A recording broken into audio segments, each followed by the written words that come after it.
તો હવે અમે ખોડિયાર માતાજીના મંદિરે આવી પહોંચ્યા છીએ. વેરાવળથી ખોડિયાર માતાજીના મંદિરે. વીરડાવાળા ખોડિયાર માતાજી છે અને આ વીરડો તમે જોઈ શકો છો.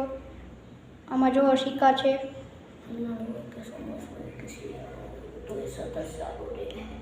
અને શિયાળો હોય, ઉનાળો હોય કે ચોમાસું, આમાં પાણી સતત આવતું રહે છે.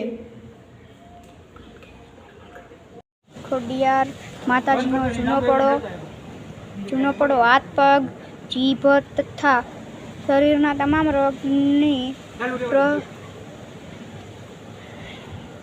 રોગની માનતા ખોડિયાર માતાજીના મંદિર જૂના તળા માટે ચડાવવામાં આવે છે.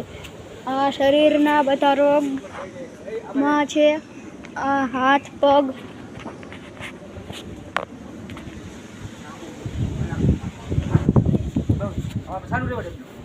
હવે જો અમે મંદિરના દર્શન કરવા જઈ રહ્યા છીએ. જય ખોડિયારમાં, જય ખોડિયારમાં, જય ખોડિયારમાં, જય ખોડિયારમાં, જય ખોડિયારમાં, જય ખોડિયારમાં. તો આ તમે જો આ મંદિરના ઉપરનું મંદિરનું છે ભાગ. અહીંયા જો ખોડિયાર માતાજીની મોટી મૂર્તિ છે પણ જય ખોડિયારમાં.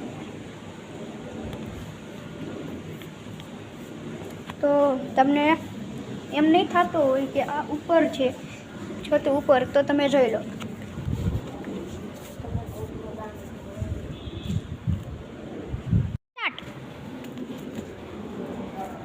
હિમગીરી બાપુની સમાધિ આપણે આવી ગયા છીએ.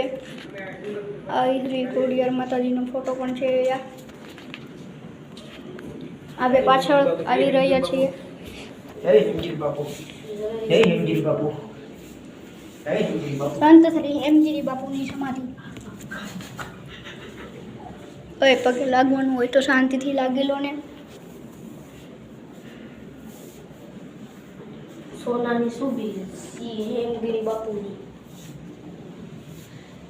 આ કેદારનાથનું છે. 4 ધામ.